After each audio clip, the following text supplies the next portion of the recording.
नमस्कार दोस्तों, कैसे हो आप सब। तो मैं आज आपके सामने एक और पुस्तक का रिव्यू लेकर आ चुका हूं।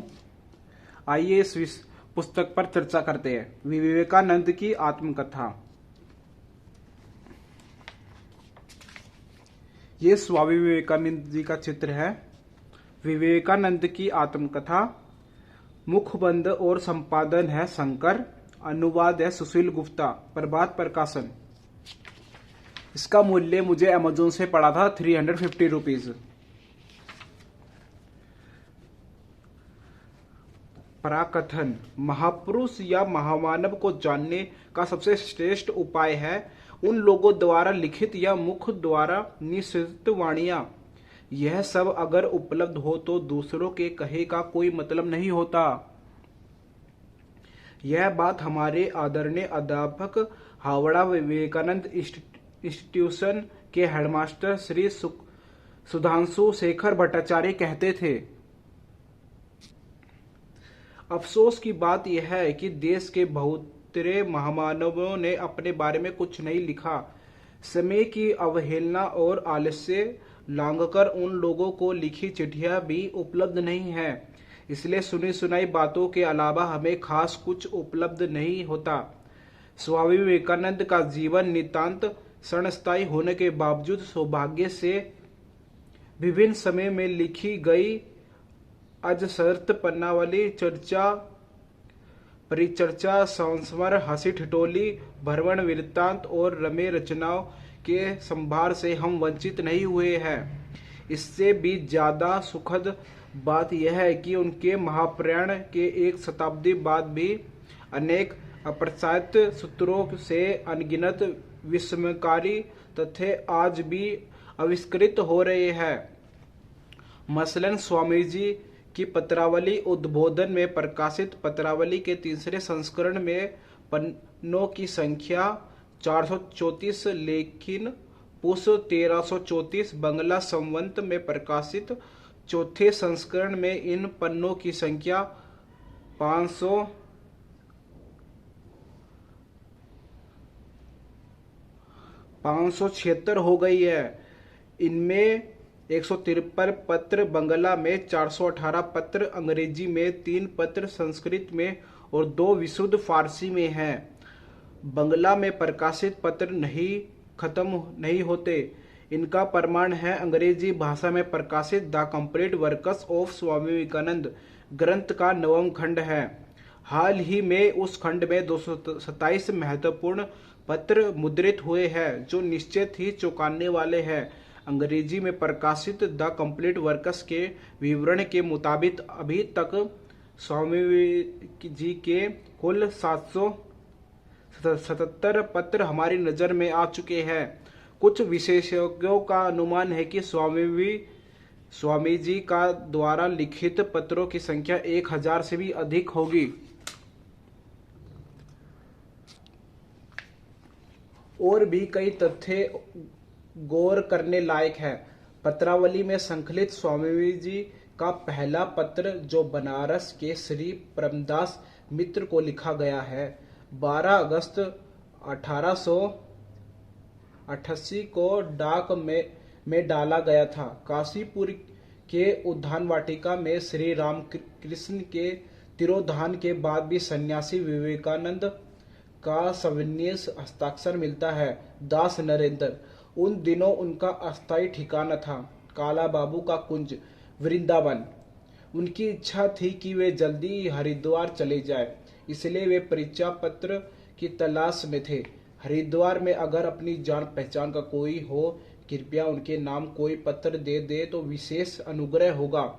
जीवन के विभिन्न पर्वों में स्वामी जी ने इसी किस्म का परिचय पत्र संग्रह किया और वे तमाम पत्र अपरिचित स्थानों में एक धनी सन्यासी के विशेष संलग्न बने। परमदास मित्र को पत्र लिखते समय स्वामी जी की उम्र 25 वर्ष थी। इससे पहले उन्होंने आत्मीय, स्वजन, बंधु बांधव, सहपाठी, शिक्षक या गुरु भाइयों को पत्र न लिखे हो। यह कतई संभव नहीं है। मौका मिलते ही वे पत्र लिखा करते थे। इसलिए यह बात यह कहा जा सकता है कि अपने समय की अवहेलना से उनके जीवन के पहले पर्व में लिखे गए अनेक पत्र या तो गुम हो गए या आज भी प्रकाशन के इंतजार में कई दबे हुए हैं। खोजकर्ताओं के लिए और ज्यादा अफसोस की बात है, उनकी पारिवारिक पत्रावली के उल्लेखनीय अनुपस्थिति अपने गर्भधारिणी जननी के प्रति उनका आजीवन भक्ति आज किसी से भी छिपी नहीं।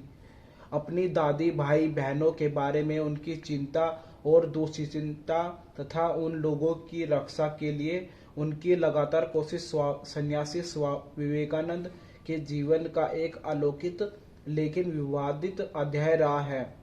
विलायत से उनके मंझले भाई महेंद्रनाथ दत्त का अचानक गायब हो जाना और निसंबल हालत में पैदल विभिन्न देशों के परिभ्रमण के बाद आखिरकार लंबे अरसे के बाद कलकत्ता लौट आने के वृत्तांत से भी हम अनजाने नहीं हैं।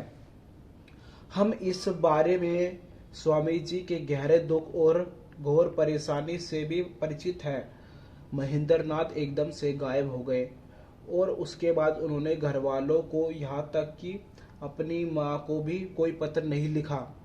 अपने लापता भाई की खोज को निकलने और उससे माँ को अपने कुशल समाचार पत्र देने का अनुरोध करने के लिए स्वामी जी की कोशिशों का अंत नहीं था।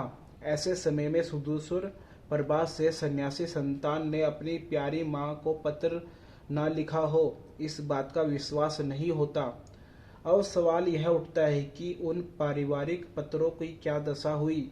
उस समय पत्रावली से एक विस्मयकर विवेकानंद की खोज पाने की आशा पूरी तरह त्याग करना प्रशंसकों का आज भी अच्छा नहीं लगता। लेकिन पट्टीदारों के विवाद से शत विशत बीच बीच में अपने पुरखों के घर से विताड़ित और बाद में अंग्रेज शासकों की जहरबूजी नजरों में पड़े छोटे भाई की मेहरबानी से बार बार पुलिसिया तलाशी की विडंबना में फंसे दत्त परिवार के कागज पत्र और संस्मरण चिन्हों से हम जो हमेशा के लिए वंचित हो गए हैं, इसका वेदनायक उल्लेख हमें उनके छोटे भाई भूपेंद्रनाथ दत्त की विशुद्ध बंगला और अंग्रेजी रचनाओं में से उपलब्ध होता है। सिर्फ पत्रावली या स्मारक चिन्ह ही नहीं, झंझा में सन्यासी का अन्य गौरव दुनिया के विभिन्न स्थलों में दिए गए उनके अनगिनत व्याख्यान होते हैं। वे सब अतुल्य व्याख्यान जिन लोगों ने सुने थे, परिवर्ती काल में उन लोगों द्वारा दिए गए चंद सेकंड विवरण खोजकर्ताओं ने अत्यंत धैर्य के साथ संग्रहित किए हैं। लेकिन मूल वाणी के विद्युत प्रवाह से हम सब हमेशा के लिए वंचित रह गए।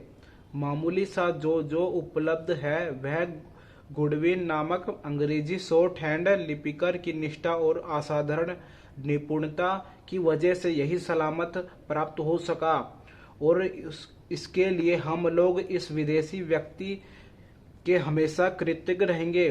सुनने में आया है कि विवेकानंद के भाषणों के जितने शॉर्ट हैंड नोट उन्होंने अमेरिका, यूरोप और भारत के लिए थे, उसका एक बहुत बड़ा हिस्सा कभी टाइप ही नहीं हुआ। वह सब उदासीन गुडविन के ट्रंक के जतन से संग्रहित थे। दक्षिण भारत में जब उनकी आकस्मिक मृत्यु हो गई तो लोगों ने अनजाने में उनका ट्रंक इंग्लैंड में उनकी मां के पास भेज दिया। उस रत्न समृद्ध पेटिका की खोज में स्वयं सिस्टर निवेदिता विलायत पहुंचकर काफी ढूंढा था, लेकिन दरिद्र गुडविन परिवार की खोज निकलना उनके लिए संभव नहीं हुआ। यह मान लिया जा सकता है कि यह अमूल्य संग्रह हमेशा के लिए काल समुद्र में निमज्जित हो गया था। स्वामी जी 10 भाई बहन थे। नरेंद्रनाथ छठी संतान थे। इन लोगों को ये बारे में आज भी बहुत कुछ अनजाना रह गया है। हम विश्वनाथ दत्त के पहले बेटे और 2 बेटियों के नाम आज तक नहीं जान पाए। मुमकिन है नितांत कम उम्र में उन लोगों का निधन हो गया हो, इसलिए उनका नाम ही नहीं रखा गया या फिर नामकरण हुआ हो। हम ही आज तक उन नामों की जानकारी पाने में नाकाम रहे हो। स्वामी जी की दीदी स्वर्ण अपने विश्व विजेता भाई के देहावसान के 3 दशक बाद 19 फरवरी 1932 तक भी जीवित थी। उन्होंने या मंझले भाई महेंद्र नाथ या छोटे भाई भूपेंद्र नाथ ने अपने भाई द्वारा लिखे गए किसी भी पत्र का उल्लेख नहीं किया है। कॉर्पोरेशन की मृत्यु रजिस्टर में उनका नाम स्वर्णबाला दर्ज है, लेकिन कहीं कहीं स्वर्णलता के रूप में भी उनका उल्लेख है। अंग्रेजी में प्रकाशित विवेकानंद की जीवनी में पिता विश्वनाथ दत्त का दाह संस्कार संपन्न करके नरेंद्र के घर लौटने का विवरण है। इस विवरण से ही अंदाजा लगता है कि बहनों में कोई तब कुंवारी थी और छोटा भाई भूपेंद्र नाथ तो दूधमुआ शिशु था।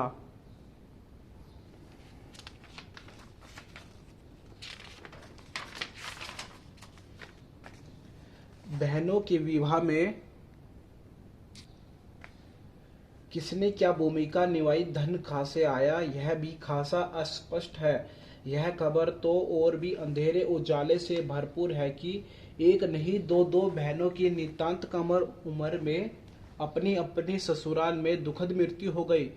कलकत्ता के शिमला अंचल में पैदा होकर बहन योगिंदर बाला ने सुदूर शिमला पहाड़ पर अपने पति के घर में आत्महत्या कर ली।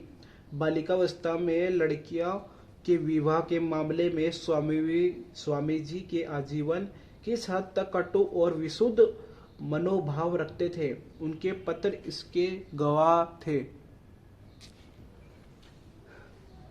उनके व्यक्तिगत जीवन के बारे में यह संकेत मिलता है कि पट्टीदारों के टकराव से जर्जर विवेकानंद ने गृहस्थी त्यागने के बाद यह तक कि विदेश से लौटने के बाद भी कभी 3 नंबर गोरमोहन मुखर्जी स्ट्रीट अपने पुश्तैनी मकान में कदम नहीं रखा, लेकिन अपनी दादी नानी रघुमणि बसु के 7 नंबर रामतनु बसु लेने वाला मकान में अपने गुरुभाई और शिष्यों के साथ वे कई बार गए थे, इसका उल्लेख मिलता है। उनकी मां भुवनेश्वरी देवी अपने माता पिता की इकलौती संतान थी। पति की आकस्मिक अकाल मृत्यु और बड़े बेटे के गृह त्याग के बाद बेसहारा हालत में उनका एकमात्र आश्रय उत्तर कलकत्ता स्थित रामतनु बसु लेने में उनका पिहिर ही था। अपनी असहाय बेटी का रघुमणि बसु ने अपने जीवन भर साथ निभाया। स्वामी जी ने उन्हें भी बहुत चाहते थे, लेकिन उनकी पत्रावली, व्याख्यानमाला या संपादों ने उनका कोई उल्लेख नहीं मिलता। रघुमणि की दुलारी बेटी का देहावसान कॉर्पोरेशन मृत्यु रजिस्टर के मुताबिक 24 जुलाई 1911 की हुआ। उसके ठीक 2 दिन बाद रघुमणि का भी जीवावसान हुआ। 4 जुलाई 1902 को स्वामी जी के निधन की खबर पाकर भुवनेश्वरी और भूपेंद्र नाथ अगले दिन भोर में बेलूर मठ में उपस्थित हुए। उसका हृदयगामी वर्णन हमें निवेदिता और अन्य सूत्रों से मिलता है। इस शोक के बाद भी वो जो 9 वर्षों जिंदा रही, इसका हिसाब लगाने में कोई परेशानी नहीं होती।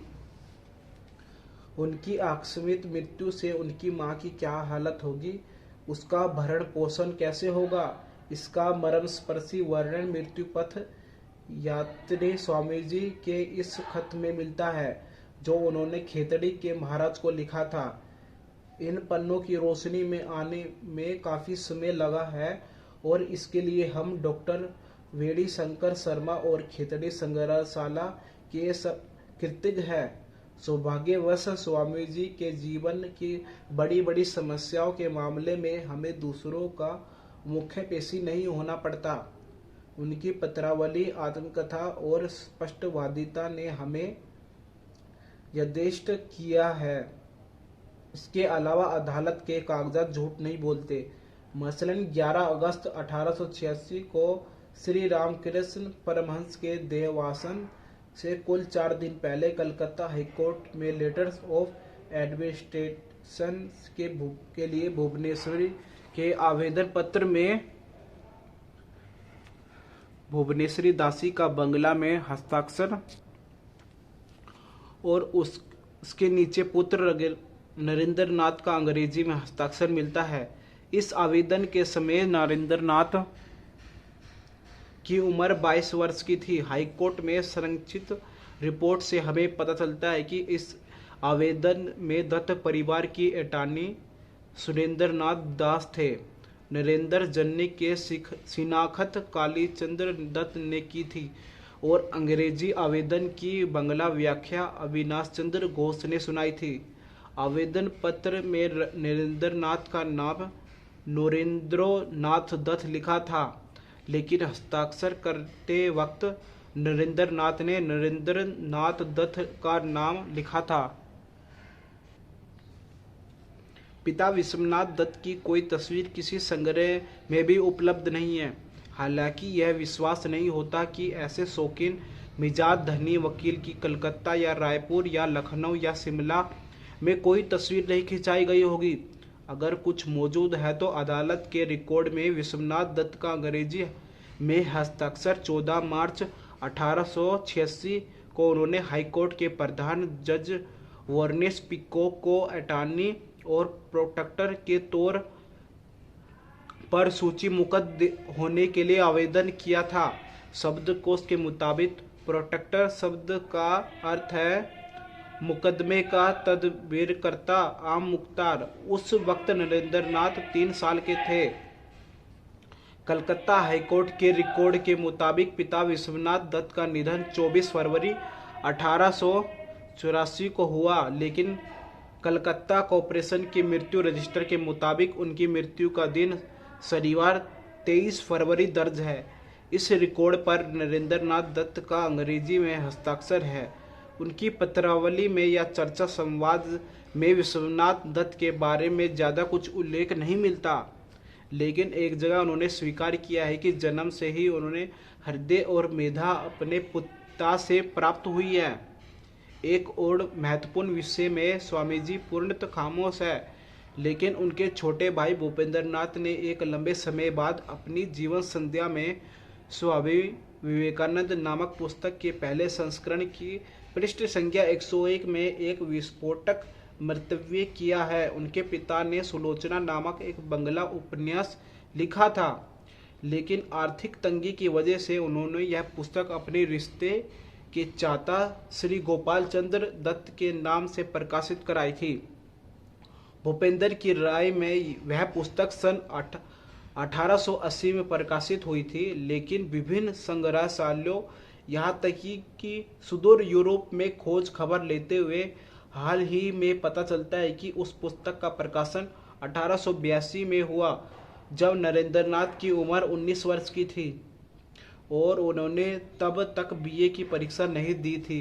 एक उपन्यास के प्रकाशक थे 25 कॉर्नवालिस स्ट्रीट के वी वानुजर्जी कंपनी और कलकत्ता वाराणसी गो स्ट्रीट 69 नंबर मकान में हितैषी मशीन पर श्री वर्जनाथ बंदोपाध्याय द्वारा मुद्रित की गई है।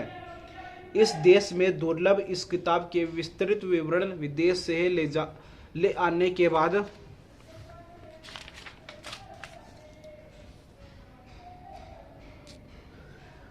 हमारे विस्मय का अंत नहीं है।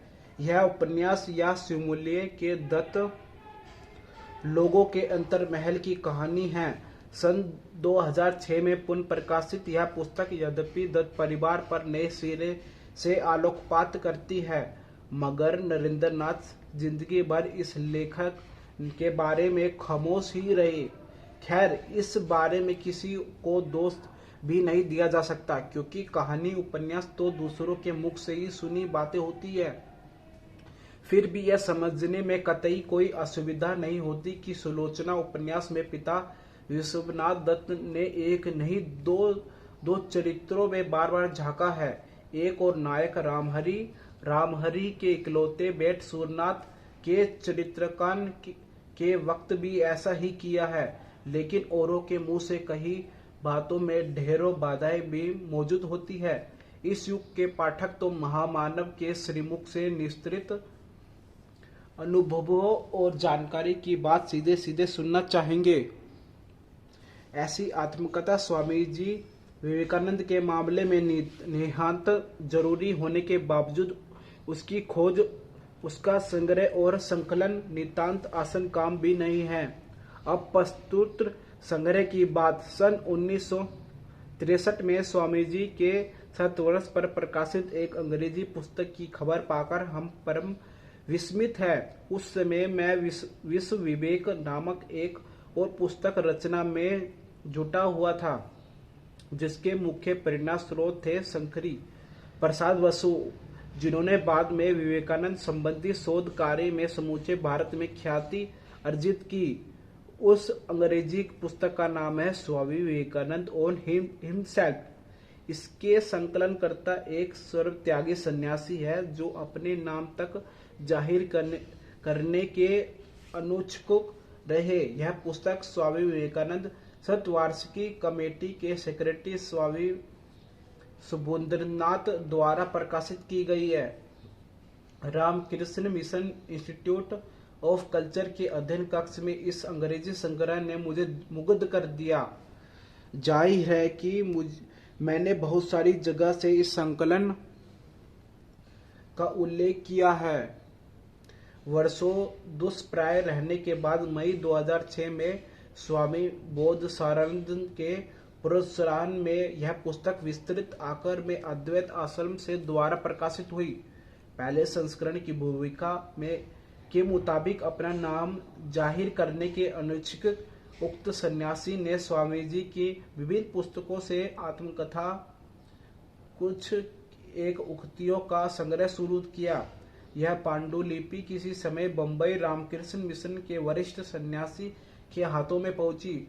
उन्होंने प्रोफेसर चारुचंद्र चटर्जी के साथ उस कृति की जांच परख और पर्यालोचना की। बाद में किसी समय प्रोफेसर चटर्जी ने उस अंग्रेजी पुस्तक की सुशोभित पांडुलिपि तैयार की। श्रीमती एस भार्गव ने उनकी मदद की। मूलतः जिन 6 ग्रंथों पर संकलनकर्ताओं ने निर्भर किया है वे पुस्तक निम्नलिखित है।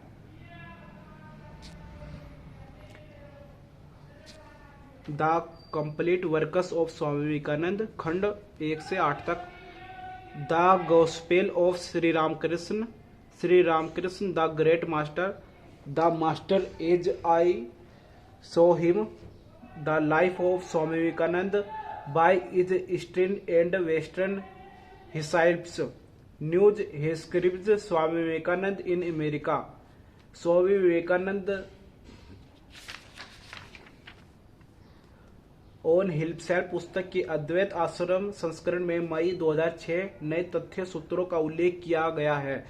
कई मूल्यवान पुस्तकों सन 1963 के बाद प्रकाशित हुई, जैसे संशोधित संस्करण the life of Swami Vivekananda, by his eastern and western disciples, पहला खंड 1979, द्वितीय खंड 1981, Swami Vivekananda in the west, new discoveries Marie Louise work, 1 से 6 खंड 1987 में संपूर्ण, the complete works of Swami Vivekananda, नवम खंड 1997, अमेरिकी ब्रह्मचारी निर्मल चैतन्य।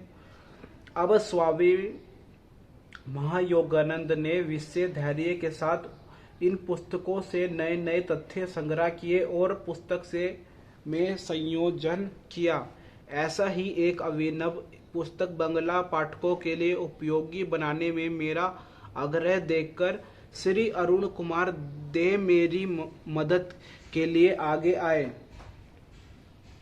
पैसे से इंजीनियर अरुण बाबू से मेरा पहला परिचय अचिने अजाने विवेकानंद के तीखे समालोचक के रूप में हुआ था।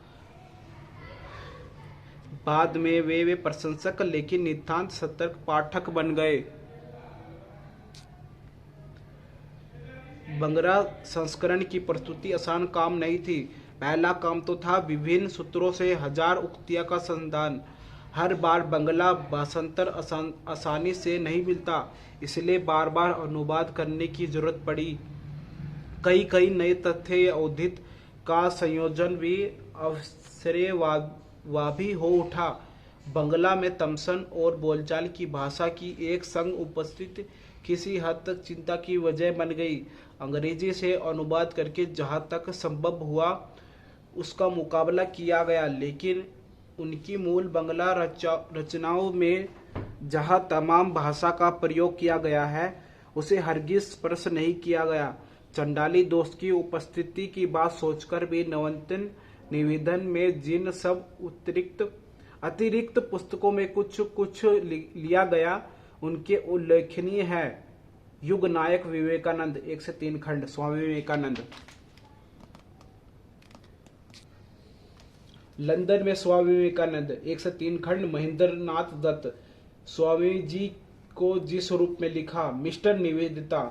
स्वामी विवेकानंद 1 से 2 खंड, परमथ नाथ बसु। स्मृति की रोशनी में स्वामी जी पूर्णतानंद द्वारा संपादित। स्मृति की रोशनी में विवेकानंद चरित्र, सत्येंद्र नाथ मजुमदार। अदालत में विपिन विवेकानंद, चित्रगुप्त। स्वामी विवेकानंद के जीवन का एक विस्मृत अध्याय, डॉक्टर वेणी शंकर शर्मा। सच बात तो यह है कि विवेकानंद की आत्मकथा नितांत अनुवाद कार्य नहीं है, बल्कि नए कलेश्वर में स्वामी जी की आत्मजीवनी है, जिसमें उनके द्वारा कही गई बातें या उनके द्वारा लिखे हुए पत्र या उनकी अपनी रचनाओं के अलावा एक भी अतिरिक्त शब्द का इस्तेमाल नहीं किया गया है। अंग्रेजी में पहली बार प्रकाशित होने के प्राय आधी सदी बाद बंगला में भाषांतरित होने के मामले में हर पल जिन्होंने प्रोत्साहन, सलाह, परामर्श, आशीर्वाद और अनुवाद दिया है, वे अद्वैत आश्रम के श्रद्धेय प्रेसिडेंट स्वामी बोधसानंद। इस जटिल उक्ति संग्रह के जरिए एक अन्य जीवन का विस्मयकारी और विचित्र कथा चित्र वर्तमान पाठक पठिकाओं के सामने स्पष्ट हो उठेगा। यह मेरा परम विश्वास है। इससे भी अधिक विस्मयकारी बात यह है कि 39 वर्ष 5 महीने 24 दिन के संक्षिप्त जीवन में संख्यातीत बाधा, विविधताओं और विडंबनाओं के बावजूद एक महाजीवन के अविस्मरणीय नायक हो उठे हैं। और हमारे परम प्रिय स्वामी विवेकानंद 23 वर्ष में संन्यास ग्रहण करके बाकी जीवन चार महादेशों के पथ पर चरैवेति की रीत निभाते हुए अपने बारे में वे भावी पीढ़ी के लिए, लोगों के लिए जो बातें वाणियां रख गए, वह सब पढ़े बिना विश्वास नहीं होता। आज भी विवेकानंद की निजी बातें हम सबको सिर्फ प्रेरित नहीं, मन में टीस भी पैदा करती है। उनका संख्यान सीमहीन व्यथा के बारे में सोचकर हम असहनीय यंत्रणा से भर उठते हैं।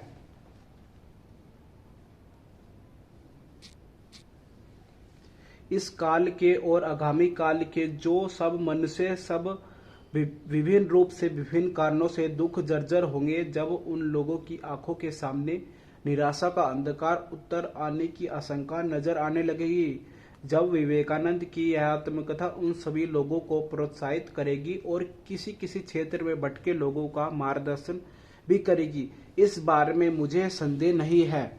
ये शंकर जी ने लिखा है यहाँ तक स्वामी विवेकानंद के बारे में। यहाँ से स्वामी विवेकानंद के जीवन के बारे में पता चलता है। अनुक्रमणिका 22 अध्याय है, उन्हें हम पढ़कर बता देते हैं आपके सामने। पहला है मेरा बचपन। श्री रामकृष्ण से परिचय। श्री रामकृष्ण ही मेरे प्रभु, आदि मठ, 12 नगर और मेरे परिवारजक जीवन। पारिवारिक मामले की विडंबना, कुछ चिट्ठियां, कुछ बातचीत, परिवारजक का भारत दर्शन, विदेश यात्रा की तैयारी, देव आहन और विश्व धर्म सभा, अमेरिका की राह में, अब अमेरिका की ओर, शिकागो 2 अक्टूबर 1893, 93 धर्म महासभा में घटनाओं की घनघटा, संग्राम संवाद, भारत वापसी। इस देश में मैं क्या करना चाहता हूँ, पश्चिम में दूसरी बार, फ्रांस, मैं विश्वास करता हूँ, विदा वेला की वाणी, सखा के प्रति। यहाँ से स्वामी विवेकानंद के जीवन का आरंभ होता है, मेरा वचन से, और यह उनके जीवन के बारे में पूरा संपूर्ण की पुस्तक है। ये मैं आपको भी रिकमेंड करता हूँ पढ़ने के लिए। इसमें कोष्ठ पृष्ठ संख्या है 359 और ये शंकर जी है जिन्होंने इसका अनुवाद संपादन किया है। 350 रुपीज़ की पड़ती है अमेजोन से। काफ़ी अच्छी पुस्तक है, आपको स्वामी विवेकानंद के बारे में जानने को मौका मिलेगा कि स्वामी विवेकानंद क्या क्या विचार थे। और अगर आपको इस पुस्तक को चाहिए तो मैं इस पुस्तक का लिंक डिस्क्रिप्शन में डाल दूंगा, चाहे तो आप वहां से ऑर्डर भी कर सकते हो। तो मिलते हैं हम अगली वीडियो में। उम्मीद है कि आपको यह वीडियो अच्छी लगी होगी, तो जुड़े रहिए हमारे चैनल के साथ। तो हम मिलते हैं अपनी नेक्स्ट वीडियो में, तब तक पढ़ते रहिए।